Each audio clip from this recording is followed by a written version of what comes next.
Hello' everyone, এই খ্ৰীষ্টমাছৰ কেককেইটা আজি আপোনালোকক দেখাব বিচাৰিছোঁ। আহকচোন, তাৰ আগতে মই ভিডিঅ'লৈ আপোনালোকক সকলোকে স্বাগতম জনাইছোঁ। আজি ইয়াত 8টা কেক আছে। 8টা কেকেই মই আপোনালোকক বনাই দেখাম।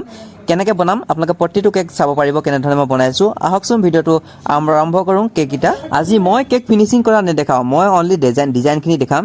কিয়নো প্ৰত্যেকটো কেক দেখিছেনে আপোনালোকে হোৱাইটৰ সেই মই কেকখিনি ফিনিচিং কৰি প্ৰথমে ৰাখি লৈছোঁ।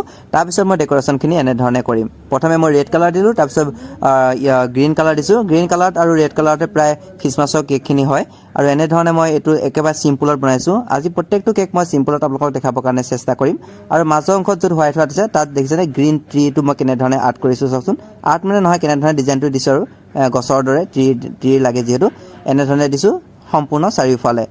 তাৰপাছতে মই ইয়াত দিম গল্ডেন বল, আৰু গল্ডেন বল নহয় গল্ডেন জেলটো দিম। আপোনালোকে গল্ডেন বলো এড কৰিব পাৰে, ইয়াত বিভিন্ন ধৰণৰ বল এড কৰিব পাৰে, ষ্টাৰ এড কৰিব পাৰে। সৰু সৰু মই গল্ডেন বল দিম আৰু ট্ৰিখিনিতো সৰু সৰু বল দি দিম। আৰু ইয়াত পাৰ্পল কালাৰ বল দিছোঁ দেখিছেনে। আপোনালোকে বিভিন্ন ধৰণৰ এনেকৈ বল এড কৰিব পাৰে, সৰু সৰু ষ্টাৰ থাকিলে ষ্টাৰ দি দিব পাৰে। ষ্টাৰটো দিলে বেছি ভাল লাগে দেখিবৰ কাৰণে খ্ৰীষ্টমাছৰ কেকত। চাওকচোন কেকটো কেনে লাগিছে আপোনালোকৰ। এইটো কেক এটা 1 নম্বৰ কেকটো হৈছে এনেধৰণে বনালোঁ আৰু ভাল লাগিছেনে। নেক্সট কেকটো কেনেধৰণে ফিনিচিং কৰোঁ চাওঁ আহক, ডিজাইনটো চাওঁ আহক। আৰু এইটো দিছোঁ মই, এই কেকটো মই কালি এটা কেকত মই দেখুৱাই আছোঁ, 3 পাউণ্ডৰ কেক এটা দেখাইছিলোঁ। এইটো 1 পাউণ্ডত মই বনাইছোঁ আৰু এইটো বনাই দেখাইছোঁ আপোনালোকক। কালি দিছোঁ বাৰু ভিডিঅ', চাওকচোন কেনেধৰণে পাতখিনি দিছোঁ সৰু সৰুকৈ। আৰু আপোনালোকে এনেধৰণৰ দিব পাৰে, 1 পাউণ্ডতো বনে, মই 3 পাউণ্ডৰ কালি বনাই দেখাইছিলোঁ।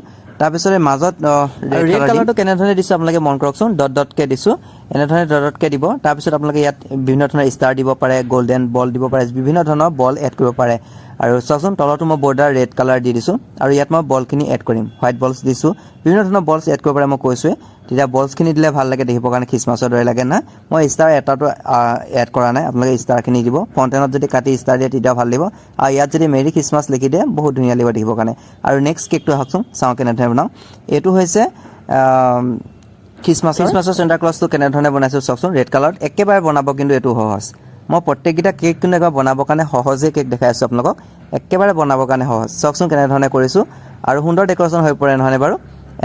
এনেধৰণে দিছোঁ। ষ্টাৰ নজল হয়তো দেই, ষ্টাৰ নজল যিকোনো নজলে দিব পাৰে, সৰু ষ্টাৰ নজল হ'লে ভাল। আৰু তাৰপিছতে মই ইয়াত চকুযোৰ আৰ্ট কৰিছোঁ, চকুযোৰ দিম। তাৰপিছত মই এনেকৈ মুখখন আৰ্ট কৰি দিছোঁ। ইয়াত চকুযোৰত মই ব্লেক কালাৰে এনেকৈ দি দিম আৰু ৰেড কালাৰ এনেধৰণে দিছোঁ। ক'ত ৰেড কালাৰটো দিছোঁ আপোনালোকে লক্ষ্য কৰিব। আৰু ইয়াত ব্লেক কালাৰ, চকুযোৰ ব্লেক কালাৰ দিব লাগিব দেই, চকুযোৰ ব্লেক কালাৰো মই এনেধৰণে দি দিছোঁ। তাৰপিছতে মই তলত হোৱাইটেৰে মই বৰ্ডাৰটো দিম। বৰ্ডাৰটো কেনেধৰণে দিছোঁ আপোনালোকে চাওকচোন। আৰু বৰ্ডাৰটো দিয়াৰ পিছত মই ইয়াত দুটামান গল্ডেন বল দি দিম। চাওকচোন কেনে লাগিছে দেখিবৰ কাৰণে আপোনালোকে কেকটো ভাল লাগিছেনে বাৰু। এইটো চিলভাৰ স্প্ৰে হয় দেই। কেকটো কেনে লাগিছে আপোনালোকে কমেণ্ট কৰি জনাব দেই। আৰু ইয়াত মই চিলভাৰ বলো দিব পাৰে, মই গল্ডেন বল এড কৰি দিছোঁ। আৰু নেক্সট কেকটো আহকচোন চাওঁ কেনেধৰণে বনাইছোঁ। সম্পূৰ্ণ ৰাউণ্ডটো মই সৰু সৰুকৈ পাত দিম, সম্পূৰ্ণ ৰাউণ্ডকৈ দিম, সৰু সৰুকৈ পাত দিছেনে কেনেধৰণে দিছোঁ। গ্ৰীণ কালাৰে দিম সম্পূৰ্ণ পাত এনেধৰণে দিয়াৰ পাছত মই ইয়াত দিম ৰেড কালাৰ এনেকৈ ডট দিম, মাজে মাজে ৰেড কালাৰটো দিম। আপোনালোকে চাওকচোন কেনেধৰণে মই কৰি আছোঁ। আৰু ভিডিঅ'খিনি অকণমান আজি দীঘল হৈছে দেই। প্ৰত্যেকটো কেক যিহেতু মই আপোনালোকক দেখাবৰ কাৰণে চেষ্টা কৰিছোঁ, প্ৰত্যেকটো ডিজাইন দেখাবৰ কাৰণে চেষ্টা কৰিছোঁ। আৰু প্ৰত্যেকটো কেকেই কিন্তু একেবাৰে সহজ খ্ৰীষ্টমাছৰ। চাওকচোন কেনেধৰণে ৰেড কালাৰ দিছোঁ, ৰেড কালাৰটো এনেধৰণে ডট দিছোঁ। তাৰপিছত মই ইয়াত তলত যিটো হোৱাইট আছে, হোৱাইটখিনি মই ছাইডত মই ট্ৰি এইটো আঁকিম। ট্ৰিটো কেনেধৰণে আঁকিছোঁ চাওক। একে পাত এটা দিছোঁ, সৰু সৰুকৈ পাত দিছোঁ, এনেকৈ ত্ৰিভুজ আকৃতিৰ দৰে কৰি দিছোঁ। ভাল লাগিছেনে। ইয়াত আপোনালোকে পাত দিয়াও বেলেগ ধৰণৰ ডিজাইনো আছে, বেলেগ ধৰণৰ ডিজাইনতো দিব পাৰে। মই আজি এনেধৰণে ট্ৰিটো দিয়াৰ পিছত মই মাজে মাজে যিটো বগা ৰখি গৈছে তাত মই ৰেড কালাৰ দি দিছোঁ। ৰেড কালাৰ এনেধৰণে ষ্টাৰে দিছোঁ, চাওকচোন কেনেধৰণে দিছোঁ। তাৰপিছতে মই ইয়াত আকৌ বলছ এড কৰি দিম। বলছটো প্ৰত্যেকটো কেকতে বলছ দিবই লাগিব। বল, চিলভাৰ, ষ্টাৰ মই কৈছোঁৱেই, প্ৰত্যেকতে আপোনালোকে ষ্টাৰখিনি দিব। আৰু এনেধৰণে দিয়াৰ পাছত কেকটো কেনে লাগিছে আপোনালোকে কমেণ্ট কৰি জনাব দেই। একেবাৰে চিম্পুলত হয়। চাওকচোন ফাইনেল লুকটো কেনে লাগিছে। আহক আকৌ নেক্সট কেকটো মই দেখাওঁ। আকৌ এটা চেণ্টা ক্লজৰ কেক বনাইছোঁ চাওকচোন। আকৌ ৰেড কালাৰ, এইটো কিন্তু বেলেগ ডিজাইন দেই, একে চেম ডিজাইন নহয়। আগতে বনোৱাৰ কেকটোৰ নিচিনা নহয়, এইটো হৈছে বেলেগ এটা ডিজাইন। আৰু চাওকচোন চেণ্টা ক্লজটো এইটো কেনেধৰণে বনাইছোঁ। এনেধৰণে আকৌ মই হোৱাইটেৰে দিলোঁ। এইখিনি হোৱাইটত দিলেহে কিন্তু ভাল লাগে আকৌ দেই, বেলেগ কালাৰত নিদিব, হোৱাইটত দিলে ভাল লাগিব। তাৰপিছত চকুযোৰ মই এনেধৰণে আৰ্ট কৰি লৈছোঁ। তাৰপিছত চাওকচোন অৰেঞ্জ কালাৰে এনেধৰণে দিছোঁ। অৰেঞ্জ কালাৰ এনেধৰণে দিয়াৰ পাছত মই আকৌ ব্লেক কালাৰে মুখখন এনেধৰণে দিম।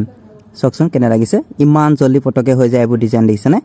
বেছি টাইম লছ কৰিবলৈ দৰকাৰ নাই, একদম খুব কম সময়তে হয়। আৰু তাৰপিছত মই তলত এনেধৰণে ষ্টাৰ নজলে বৰ্ডাৰটো দি দিছোঁ। তাৰপিছত দুটামান বলছ এড কৰিব পাৰে মনৰ ইচ্ছামতে, আৰু যি ধৰণে যি কৰে নে কি কৰে। চাওকচোন কেকটো সম্পূৰ্ণ হৈ পৰিছে।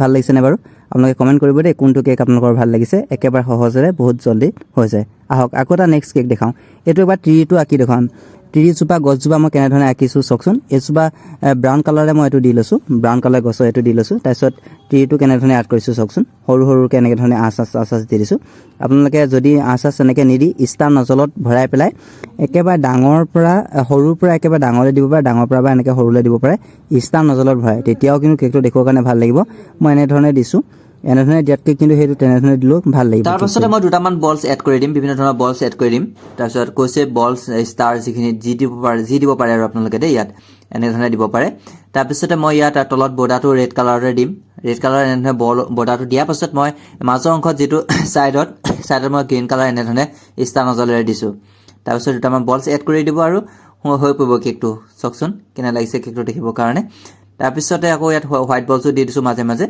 আৰু চাওকচোন কেনে লাগিছে কেকটো কমেণ্ট কৰি জনাব দেই তাৰপিছতে আকৌ এটা নেক্সট কেক চাওঁ আহকচোন আৰু এই কেকটো গ্ৰীণ আৰু ৰেডতে বনাম এনেধৰণে গ্ৰীণটো দিছোঁ ষ্টাৰ নজলে আৰু কেকটো চাওকচোন লগতে এইটো হৈছে আমাৰ এইটো খ্ৰীষ্টমাছৰ কেক নহয় জানো খ্ৰীষ্টমাছৰ লগতে আজি দিনটোত কিন্তু আমাৰ হিন্দুসকলৰ আজি তুলসী পূজা হয় তুলসী আপোনাৰ যিসকল আমাৰ হিন্দু হয় তেওঁলোকে আজি তুলসী তলত গধূলি চাকি এগছ জ্বলাব পাৰে তুলসী পূজা যিহেতু লগতে খ্ৰীষ্টমাছৰ লগতে আৰু এয়া চাওকচোন কেকটো কেনে লাগিছে আৰু এনেধৰণে দিছোঁ একেবাৰে চিম্পুল হয় এইবোৰ মাজত যদি মেৰি খ্ৰীষ্টমাছ লিখি দিব কেকটো দেখিবৰ কাৰণে সুন্দৰ হৈ পৰিব নহয়নে বাৰু তাৰপাছতে আকৌ এটা চেণ্টা ক্লজ বনাইছোঁ এইটো আকৌ বেলেগ ডিজাইন দেই আগৰকেইটা ডিজাইনৰ নিচিনা নহয় এইটো আকৌ বেলেগ ডিজাইনে হওক কেনেধৰণে বনাইছোঁ চাওকচোন আৰু এইটো ৰেড কালাৰটো হৈছে এইটো টুপি হয় দেই টুপিটো এনেধৰণে দিছোঁ কেনেধৰণে দিছোঁ চাওকচোন টুপিটো তাৰপিছতে সহজ এইবোৰ একেবাৰে সহজ এইবোৰ বনাবৰ কাৰণে তাৰপিছত হোৱাইটেৰে মই ষ্টাৰ নজলে এনেধৰণে টুপি একেবাৰে যিটো মূৰৰ অংশ সেইটো এনেধৰণে ৰাউণ্ডকৈ দি দিছোঁ চাওকচোন তাৰপিছতে মই